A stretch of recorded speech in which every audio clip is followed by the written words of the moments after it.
it all right in two. And that repeats 4 times. Fight over the clouds, over wind, over sky. Fight over life, over blood, over prayer. Overhead and light, fight over love. Over sun, over another, fight over each other. For the ones who are rising. Angels on the sidelines again, benched along with patience and reason. Angels on the sidelines again, wondering when this tug of war will end. Cut and divide it all right in two. Right in two. Right in two. So this is Tool, Right in Two. If you haven't heard it, it's just, I love the song. I think it's amazing. I'm actually here. I'm going to play it real quick here. So this is by Tool, so there's no copyright issues. This is Tool's song. I'm just playing it third-party style. So here, let's see if I can get this going here. Oh, that's awesome. Totally just said I could play it, and I can't play it. Okay, well, I'll pull it up on YouTube. So, but, just think about those lyrics, monkey killing, monkey killing.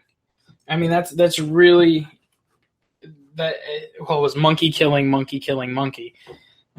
But, it's really, it shows you that it's like, I mean, one, I'm not the only one who thinks this stuff, but it's really a reality, and most of us go around our day-to-day lives ignoring that we're actual spiritual creatures. Like, it doesn't matter that we live in the physical, because we don't just live in the physical. We're interdimensional beings. We vibrate at different frequencies. Dimensions are frequencies and perceptions of space and time. Space and time isn't real. All that exists is now. Like, this is reality, and it's amazing to watch people run around, stampede in stores, beat people up because of rush hour. I mean, I don't even understand the whole legal system. I mean, you got cops now stealing money from people on the freeway in America. Like, when are we going to wake up? It's not about changing the government. It's not about changing, the system, whether we're capitalist, socialist or fascist, Democrat, Republican. None of that shit matters, guys. And I don't mean to be so passionate tonight. It's just, this is kind of like, I'd have problems with setting up on the station and everything, and I just give up. Because it's just like, who wants to listen to me rant and rave about the fact that we suck? Like, human existence is so amazing, and we just take it for advantage, or take advantage of it. Take it for granted. My mind is just spinning. But, and this is the reality, folks. You can keep ignoring it. You can drink that liquor, smoke those cigarettes, take whatever prescription drugs, and take what the system gives you, or you can stop. It's like there's a study that was just done about how lactose intolerant people can drink raw milk. Not all of them, but most, but like, it's like 50%. What is that? What's going on? Why are we giving processed milk just so somebody doesn't get sued because of bacteria, when the reality is, if every city had a dairy farm and a system to where we go and get our milk that's raw and taken care of, it has certain, legal stuff that's handled and certifications, so we know that they're doing it right, we can have real food. We can have farm fresh things from the city. I mean, it's just, we have the technology. We can build it. So anyways, I'm going to pause for a minute. I'm going to play this song because it's a really good song. Hopefully I can get it loud enough for you guys.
Well, I don't think that was a good audio.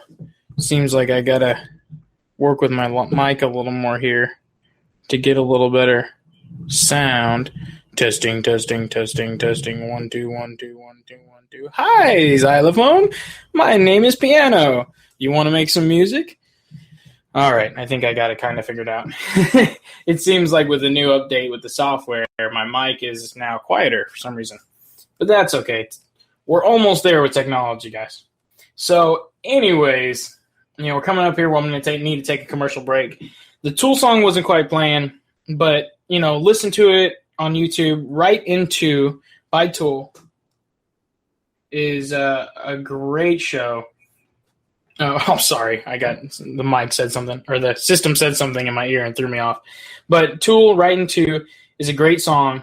Any live performance of Tool, great, just to see the passion and energy from Maynard and his band. I think it is their drummer who has like an amazing drum setup. I think either once he had it set up to the constellations or something, or a constellation or a planet alignment. It was just really crazy. They're very in tune band with the spiritual concept. Maynard has actually been on the Joe Rogan Experience, which if you haven't checked out, you need to go check that out, especially if you're listening to me. Because he is one of my role models, just like Jon Stewart. But Joe Rogan has his own podcast, and the man has made money doing so many different things. And then in his free time, he does this podcast that is just so much fun. He's taught people, exposed them to many different spiritual sides of life. And he's a very normal guy. And I think it's very easy for people to talk to him. Because it's like somebody like me, I eat and breathe the spiritual shit. When it comes to material, I have a hard time focusing. I have a hard time even caring about money. Because money is paper. It's something that doesn't even have value. It's just told to us we have value. And when another monkey tells me that something's worth something, like, ooh, look at this shiny rock, I'm not going to listen to them, because the whole planet is worth the real monetary value. You can't put a price on land. You can't put a price on water. You can't put a price on our mother, the earth we live on, that we're born from. From it we are raised, and to it we will go.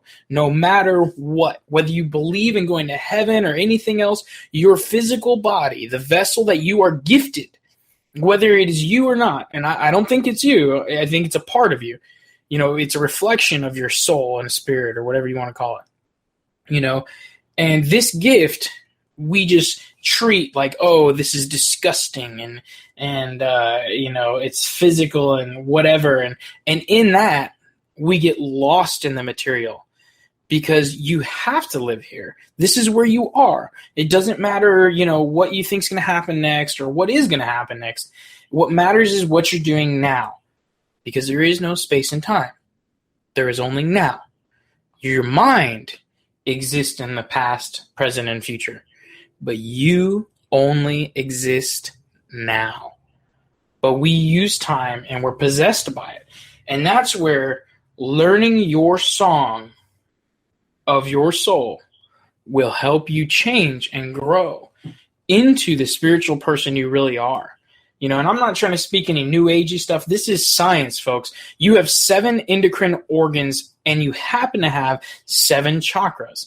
And then you have all these minor chakras, or these energy points, and they map up with your actual circulatory system. And that is just phenomenal. I mean, we don't think about those things, is the fact that you have so many veins and arteries that run through your system. I think it stretches like 3 football fields or something like that. It's 300 yards. And that's like a crazy concept to me, And those are the kind of things, again, when you tap into that song inside of you. So even you don't have to make music. You don't have to write your own music, and I really don't like writing lyrics. Free flowing or freestyling your compositions as far as your words are really what I mean by Song of the Soul. And you don't even have to really do words. You can just do a melody, because a melody, sorry, excuse me, folks, a melody can mean more than 1,000 words. because you'll notice how repetitively this melody follows you. And even if it's somebody else's melody, like somebody else has created, it doesn't matter. We're all a collective. So it's still, what's the word I'm looking for? It still pertains to you. It's still relevant to you, you know. So anybody's melodies that they create can still be yours. And I mean, we're not talking about egotistical possession. We're talking about spiritual reflection. We're talking about spiritual identification. You know, it's like, you know, what chakra dominates your system.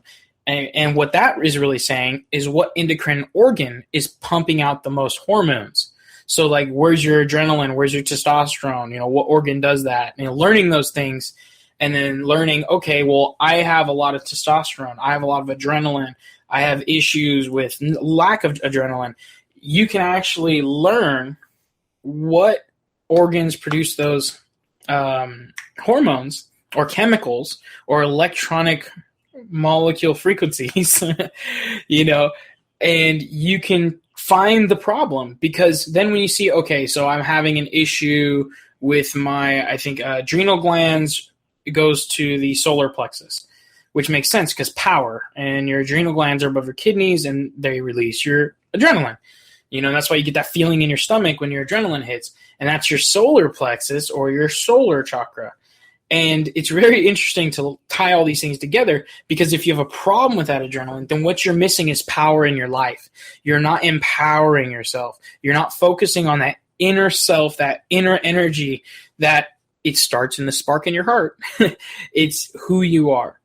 And that power or lack of it, when you don't have it properly, it will reduce your adrenaline production.